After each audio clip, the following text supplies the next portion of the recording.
بس زیادہ میں نہیں بول سکتا، اس سے کچھ بڑھاپا ہے، عمر ہے، اتنا کافی ہے۔ اگر تمہارے اعمال اندر بار کے درست ہو گئے ہیں جی، خدا کی رحمت تم کو لپیٹ لے گی، کیونکہ نبی کریم کی تعلیم ہے اور نبی رحمت للعالمین ہے۔ تو پردوں کی سخت پابندی کرو، نماز کی سخت پابندی کرو، قضا ہو جائے واپس ہو جائے، گناہ چھوٹے ہو جائیں بڑے ہو جائیں، خدا شرک کے سوا سب کچھ بخش سکتا ہے۔ فوراً توبہ کرو تاکہ گناہ کا وبال نہ آئے، اور نیت کرو کہ آئندہ نہیں کروں گا، تو گناہ معاف ہو جاتے ہیں۔ کسی کے گناہ کو مت سوچو اس نے کیا ہے نہیں کیا ہے، جو کسی کے گناہ کے پیچھے لگے گا اس کی جاسوسی کرے گا۔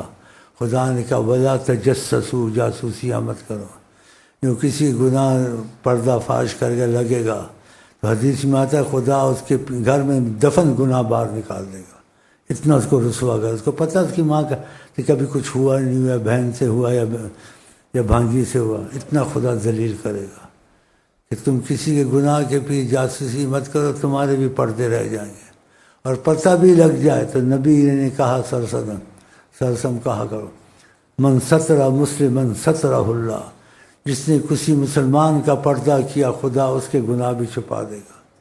وہ یہ نہ کہ میرے گناہ کا نہیں پتہ، اس کا مجھے پتہ میرے کو رسوا کروں، خدا کو تو پتہ ہے، خدا تجھے ذلیل کر دے گا تیرے گناہ بعد۔ لا تظہر شماتۃ بأخیک، اگر تجھے پتہ بھی اپنے بھائی کی بدنامی مت کرو، تو فرمایا خدا اس کو شفا دے دے گا گناہ سے، تجھ کو خدا گناہ میں ڈال کے ذلیل کرے گا۔ آقا جی کا جس نے کسی کو گناہ پتہ تھا تانا دیا تم ایسے ہو، میں جانتا ہوں تم کو، اگر تانا دیا لم یمت حتی یأمر، خدا اس کو موت سے پہلے وہ گناہ کرا کے چھوڑے گا۔ پتہ ہے تانا نہیں مارنا ہے، چپ رہنا ہے۔ تو یہ بھائیوں میں مصیبتیں آئی ہوئی، ایک دوسرے کی باتیں پڑھتے ہیں، ادھر کرتے ہیں ادھر کرتے ہیں گھروں کی، اور کسی نے کچھ کیا یا نہیں کیا اس پہ تہمت لگائی، پھر تو پتہ بھی ہو نہ بتائے اور ایسے تہمت لگا دے، ہاں جی، کسی کی بہن پر یا بھانجی پر یا ہاں جی یا دوست کی عورت پر، ہاں جی۔ تو فرمایا سرکار نے خدا اس کے 100 سال کے عمل برباد کرے گا۔ یہ بڑی مصیبتیں لوگوں میں آئی ہوئی ہیں، اور غیبت زنا سے زیادہ ہے۔ سرکار نے غیبت کرنا، غیبت وہ بات ہے کسی کا سچی گناہ ہے، تم کو پتہ ہے، تم دوسرے کے کانا پھوسیس کرتے کہتے اس نے ایسا کیا مجھے پتہ ہے، تم نے اس سے بڑا گناہ کیا، زنا سے بڑا۔ کیوں اس کی بات نکالی، کیوں آپس میں بات کی؟ وَلَا يَغْتَبْ بَعْضُكُمْ بَعْضًا، تم میں سے ایک دوسرے کی غیبت کوئی نہ کرے، قرآن ہے۔ اور آگے فرمایا جو غیبت کرتا ہے کس کے گناہ کس کو بتاتا ہے ایسے کرتا ہے جیسے مردے کا گوشت نوچ کے کھاتا ہے، اتنا ظالم ہے وہ۔ اس سے بغض پھیلتا ہے، عداوت پھیلتی، حکمت ہے خدا کی۔ یہاں پہ عالم ہے کسی کے گناہ کی باتیں کرنا آپس میں، اس کو پتہ چلے گا کہ دل خراب ہوگا، تمہارے دشمنی پیدا ہوگی، پھر وہ تمہارے پیچھے لگے گا، اس کا بھی کچھ دیکھو اس نے کیا کیا ہے۔ یہ اچھی چیز ہے، جس چیز سے آقا منع کرے منع ہو جانا چاہیے۔ ابھی تک یہ مصیبتیں جاری ہیں، ایک دوسرے کے پیچھے جاسوسیاں کرنی ہیں، پہلے تو کرنا ہی نہیں چاہیے، پتہ لگ جائے تو پردہ کرے، نہ بولے، وہ جانے تم اس کے خدا ہو۔ نبی کریم نے کہا لا تنظروا الی ذنوب العباد کانکم ارباب، لوگوں کے گناہ مت دیکھو، کہا خوشخبری اس کے لیے جو اپنے گناہوں کو سوچتا ہے، کسی کے گناہ کو نہیں دیکھتا ہے، تو نہیں دیکھنا چاہیے نا، کیا نہیں کیا، منع فرمایا ہے۔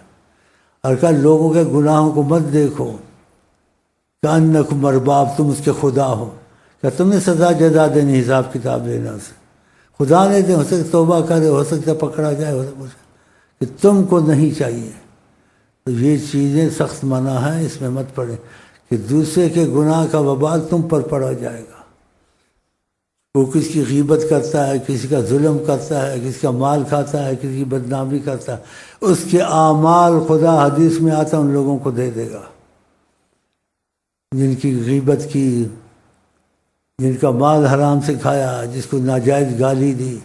اگر اس پر اعمال نہیں ہوں گے تو جس کی غیبت کیا، جس کا مال کھایا، جس پر ظلم کیا، اس کے گناہ خدا اس پر ڈال کر جہنم میں ڈالے گا، یہ بھی حدیث میں ہے۔ تو ایسی چیزیں نہیں کرنی چاہیے۔ بہرحال باتوں باتوں میں آتی ہے تو کچھ بتا دیا، کچھ کی ضرورت بھی تھی کہ ایسے خط آتے ہیں تو پھر ہم اس کو ایک ایک کو جواب کہاں دیں، تو ایسے کہہ دیا، سب کا فائدہ ہو گیا، سب کو سمجھ آ گئی۔ ایسی کیسٹ اگر کبھی بات ہو جائے تو اس کو گھر میں لے جائیں کہ ہفتے میں 10 دن میں مہینے جب ضرور سنا کریں، تم کو فائدہ ہوگا، تمہارے دوستوں کو فائدہ ہوگا، اور اس ناگہانی مصیبتوں سے بچ جاؤ گے۔ یہ لوگوں کی باتیں نکالنا، جاسوسیاں کرنا، اپنے آپ کو ننگا کرنا ہے، اپنے آپ پر مصیبت لانی ہے۔ وہ جانے، وہ کام جانے، خدا جانے، تم کیوں پڑھتے اس میں؟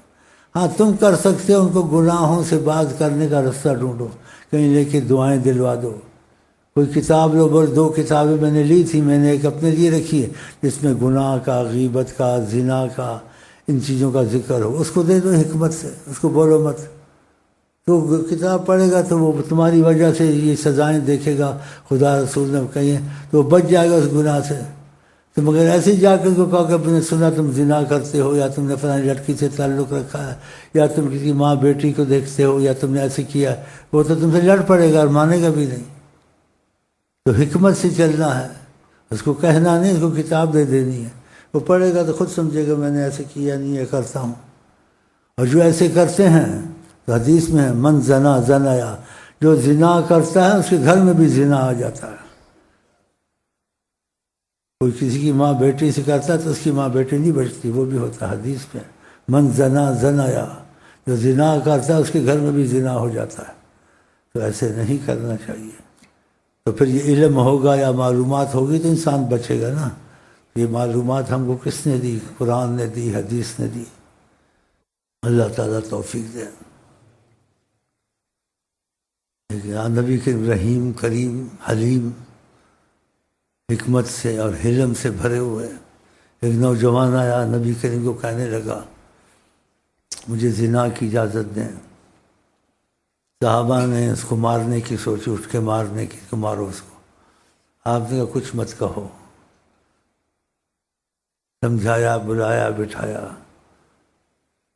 جس کا مفہوم تھا پوچھا تمہارے پاس ماں، بیٹی، بہن وغیرہ ہے؟ وہاں کیا ہے کا مفہوم ہے؟ اس نے کہا ماں بہنے والا ہوں، بیٹی والا۔ کہا تمہاری بہن سے کوئی اگر ارادہ کرے، کہا برداشت نہیں ہوتی۔ کہا تم جو زنا کرو گے کسی کی بہن تو ہوگی؟ کہا تمہاری بیٹی سے یا ماں سے سٹ پٹاتا تھا، بولتا تھا، یہ نہیں بات سن سکتا میں۔ کہا تم جو کسی کی زنا کی اجازت لے رہے ہو وہ کسی کی ماں، بیٹی، بہن تو ہوگی، اپنی کی نہیں چاہتے اور دوسرے کو کرتے ہو، تو پھر دوسرے نہیں چاہتے اور اپنی کے تم نہیں چاہتے، دوسرے کے ارادے کرتے، وہ بھی ماں بیٹی کسی کی ہوگی۔ پھر اس کو سمجھ آئی، اس نے کہا واقعہ۔ پھر یہ حدیث فرمائی آپ نے، جو زنا کرتا اس کے گھر میں زنا ہوتا ہے۔ دوسری حدیث میں کہا تم لوگوں کی عورتوں کی طرف مت جاؤ، لوگ تمہاری عورتوں کی طرف نہیں آئیں گے۔ دیکھا، اگر تم جاؤ گے تمہاری عورتیں بھی نہیں بچیں گی۔ حدیث شریف ہے، مفہوم ہے۔ ان چیزوں سے باز آنا چاہیے۔ ساری باتیں بہت کام کی ہیں، اپنے اوپر خود مصیبت نہیں لانی چاہیے۔ اس جوان کے سمجھ میں آ گئی تو بہت غلط میں نے بات کی، سمجھایا طریقے سے، تو اس کے منہ سے نکلا، کیا نکلا؟ جعلنی اللہ فداک، یا رسول اللہ کوئی ایسا سبب بنے میں آپ پہ جان نثار کر دوں۔ آپ نے ایسی مصیبت سے مجھے نکالا، سمجھایا۔ پھر آپ نے دست کرم اٹھایا، آقا کی دعا، آقا کی نظر کرم، اس کے لیے دعا کی۔ پھر وہاں سے اٹھا، جب جانے لگا تو اس نے کہا کہ مجھے ایسے محسوس ہوا یہ شیطانی خیالات نفس کا دباؤ جو میرے پر تھا، میرے دونوں پہلوؤں سے شہوت نکل چکی ہے، ختم ہو گئی۔ دیکھا، یہاں ہم بیٹھے نبی کریم کی باتیں کرتے ہیں، ان سے نظر کرم مانگتے ہیں، جیسے اس جوان کو رحمت سے تکا، دعا کی، ایسے وہ ہم کو بھی تکیں گے، رحمت سے دیکھیں گے، ہم بھی بچ جائیں گے۔ تو اس لیے ان کی باتیں کرتے ہیں، ذکر میں زیادہ کرو، درود شریف زیادہ پڑھو، نمازوں کے علاوہ نفل زیادہ پڑھو، رحمتیں آئیں گی۔ تمہارے اندر جو شیطانی اور ہمارے اندر نفسانی خواہشیں ہیں ان کا خاتمہ ہوگا، یہ کم ہو جائیں گی۔ اگر ہو بھی جائے گا کچھ توبہ نصیب ہوگی کہ تم ذکر اذکار درود نہیں چھوڑتے، تمہارے میں احساس پیدا ہو گیا ہے۔ جو ان چیزوں کو چھوڑ دیتے ہیں اس کا احساس ختم ہو جاتا ہے، وہ سارے کام کرتا ہے، برے بھی، توبہ بھی نصیب نہیں ہوتی، شیطان اس کے اوپر پورا اس پر قابو پا لیتا ہے۔ جو ذکر نمازیں پڑھتے ہیں اس پر شیطان قابو نہیں پاتا، اگر وقتی طور سے قابو پا جائے، گناہ آ جائے، پھر وہ نکل جاتا ہے، توبہ کرتا ہے، کیونکہ نماز، درود، قرآن شریف یہ نہیں چھوڑتا۔ تو یہ چیزیں نہیں چھوڑنی ہیں، اور ان کو چھوڑنے سے دنیا کا نقصان، آخرت کا نقصان، عزت کا نقصان، بہت سے نقصان ہوتے ہیں۔ تو آقا جی رحمۃ اللہ علیہ ہے، اس لیے اولیاء اللہ کہتے ہیں خیر الہدی ہدی محمد، اگر کوئی بہترین رستہ ہے تو حضرت محمد مصطفیٰ کا رستہ ہے۔ اس سے ہم ان کی یاد دلاتے ہیں، ان کی محبت دلاتے ہیں۔ انسان جس سے محبت کرتا ہے تو پھر اس کے ساتھ جڑ جاتا ہے، اور جس سے محبت کرتا ہے تو اسی کے طریقے پہ چلتا ہے جس سے محبت ہوتی ہے۔ تو سب طریقوں سے بڑھ کر، سب محبتوں سے بڑھ کر اچھی محبت حضرت محمد مصطفیٰ کی ہے، کہ جیسی تعلیم اور جیسا اثر اور جیسا فائدہ دین، دنیا، آخرت کا، ہر قسم کا، ہم کو ان کی محبت سے اور ان کی بات ماننے سے، ان سے جڑنے سے نصیب ہوگا، کسی سے نصیب نہیں ہو سکتا۔ تو خدا توفیق دے گا انشاءاللہ۔ اچھا جی، دعا مانگتے، ہم کچھ پڑھ رہے تھے، کچھ باتوں سے باتیں نکل آئیں، تو میرا خیال اچھا ہی ہو گیا۔ یہ کیسا لے جانے کی کوشش ہے، مہینے میں 15 دن میں ایک دفعہ سنا کریں، دوستوں کو بھی سنایا کریں۔ تو دعا میں آرام سے مانگوں گا، میں سے آواز سے زیادہ نہیں بولا جاتا، تو دل میں آمین آمین کہتے رہنا، خدا سنتا ہے۔ اور آواز کوئی پڑتی ہے کان میں تو میں بھول جاتا ہوں دعا میں، تو خدا دل کو دیکھتا ہے، تو ہو گئی نیت، آمین دل میں کہتے رہیں بغیر آواز کے۔ اور جیسے کہا دعا کی تقدیر، دعائیں کی یہاں لے جائیں، اور تسبیح نہ چھوڑیں، لوگوں کو سکھائیں، سبحان اللہ و بحمدہ، سبحان تسبیح کا طریقہ سیکھیں۔ اس سے رزق کھلتا ہے، اس سے مصیبتیں ٹلتی ہیں، ناممکن کام ہوتے ہیں، اور یہ ہلکے پھلکے ہیں لیکن بہت ہی فائدہ پہنچانے والی چیزیں، اور اٹل پہنچائیں گی، کیونکہ نبی کریم کی زبان سے جو چیز نکلے وہ اٹل ہوتی ہے، اس میں شک نہیں کرنا چاہیے۔